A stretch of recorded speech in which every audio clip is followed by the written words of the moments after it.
So, on this episode of the Tech Talk, I wanted to go over folding smartphone devices and see if they are the key to the future of innovation in the smartphone industry. Let's get into it.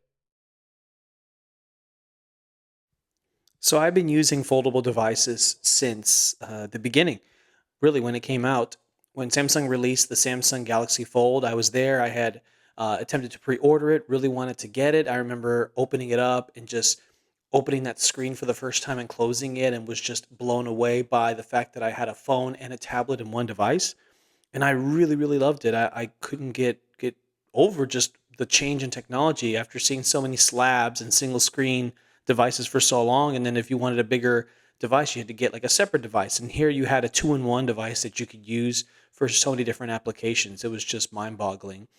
I remember when Steve Jobs pulled out the iPhone on stage and demonstrated a number of features, but one of the most notable features was the pinch to zoom. And I remember the crowd going, "Whoa," when he did that. Now, to us today, that's such a normal, very common thing to do. There's nothing to be wowed about nowadays with that. But at the time, it was unlike anything that was ever seen. And so I had the same feeling with the Galaxy Z Fold when it first came out. When before they released it, they had a pre-release event and they demonstrated the technology on stage. And when they had the Google Maps on the front screen and then they opened up the phone into a full-size tablet and showing a fuller size version of Google Maps, I also had that wow moment as well and was just immediately blown away by the concept of what it could do. And so I really got excited for what this technology was going to bring to the smartphone industry. And since that time, we have seen so many iterations of foldables and a lot of incredible improvements and changes. And I am loving this technology and I can't wait to see what kind of innovations can come from it because I think there's still so much potential in that area. And we'll love to see it move beyond being a niche because from what I'm finding, it looks like studies are showing that only about 1.6% of people purchased foldable devices in the 2025 period so far. And so it's clearly still something that needs growth. And of course, one of the biggest factors I would say is that the price is very high. It's not cheap to get a foldable, especially if you're wanting the more premium devices. So, for example, Samsung's Galaxy Fold 7 device, the starting price is $19.99 for the base model and then goes up from there if you want more storage. So that can be a huge barrier for a lot of people. Now, I think one area that they're improving in pricing and finding a way to bring foldables to more mainstream individuals is through the flip category specifically. I have been seeing that there's lower cost flip devices out there. So, for example, the Galaxy Flip 7 FE, I need to double check my source, but if I recall correctly, it's $799 or $899 versus, of course, $2,000 for the Fold device. So we are seeing some lower costs. We are starting to see some more of a more affordable options for folding devices for people to get.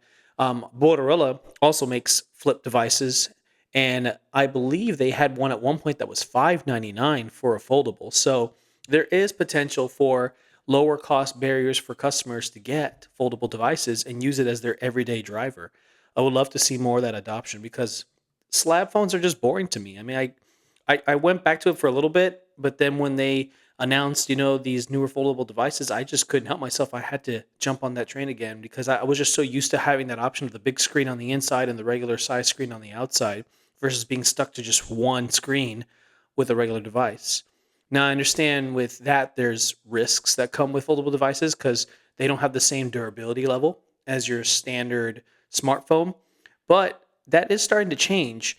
Google's newest Pixel 10 Pro Fold is the first foldable that I'm aware of that has both water and dust resistance integrated into it.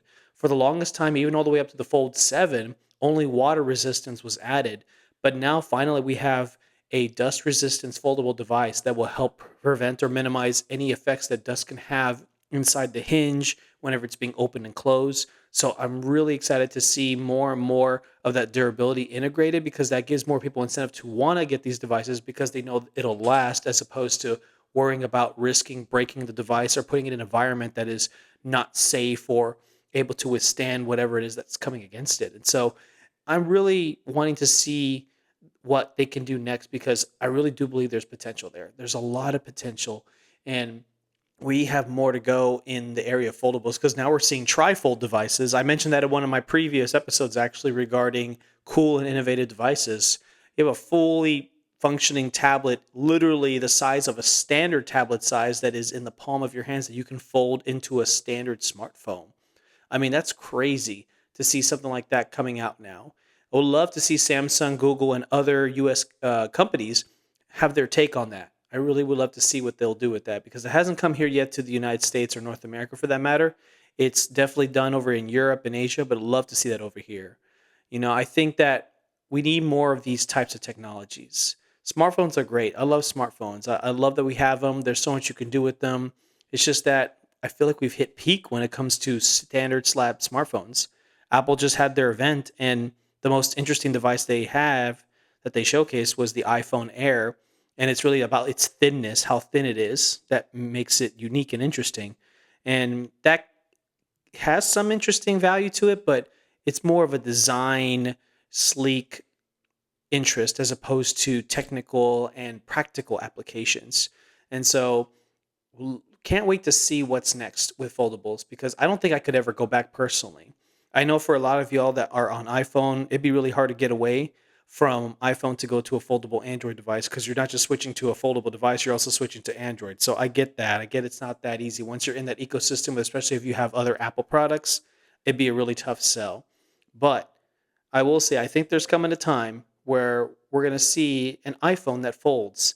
And I know what Apple's going to do. They're going to make it the greatest thing since sliced bread. Let's just be honest. They are. They're going to talk about it. They're going to make it seem like this is the future, that this is something that you've never seen before. And they could do that. I could see them doing that. They've done it before in certain things, and I think they can do it again. Now they won't be first to market, but if they can make it the best folding device that you can get with some of the most innovative technology that you've ever seen, then that'll definitely invigorate and strengthen the smartphone folding industry even further and bring foldable devices into greater mainstream and allow people to do things that they've never done before. It'll be just like magic, as they call it. But I tell you what, it feels like magic right now. Having a device that is a screen on the inside, a tablet screen, and then folded is a standard smartphone. That to me is magic right there already. And so I'm really curious to see what kind of magic Apple will bring to foldable devices. Heck, if they even do a flip iPhone, even if they don't do a fold, I mean, a flip iPhone would still be quite something to see how they would innovate that in terms of the interface for iOS, because iOS isn't designed for foldables. And Android has done better and better to make their Android operating system more compatible and work functionally better with foldable devices. And so I'd be interested to see what kind of engineering, what kind of software tricks and ideas that Apple would come up with for their future folding device. And so I'm looking forward to see what's next because I do believe foldables is where it's at. We need more of that. I think there's just so much going on right now in the flat slab industry that's the same, very much the same. I'd love to see something different. So, what do you guys think about that? Let me know in the comments below. Do you agree that Apple will probably be the company that will transform the foldable industry, or we'll see more of that coming from our Android counterparts with what they already have now? Because I'd be curious to see what you guys are thinking. And plus, would you guys consider switching to a foldable device? Even though right now Apple doesn't have one, if they do come up with one, would you switch to that, or would you stick with your slab device? So let me know what you guys think. And if you like this content, go ahead and subscribe to my channel. And don't forget to hit that notification button for whenever I bring out new content to you guys. And if you like this video, please hit that like button. I enjoy talking about this and looking forward to share more of what I think about the technology industry and what's coming up next. So thanks for hearing me out today, guys. I really appreciate it. Thanks for coming to the Tech Talk. And I will talk to you guys soon. Looking forward to seeing you all in the next video. Thanks.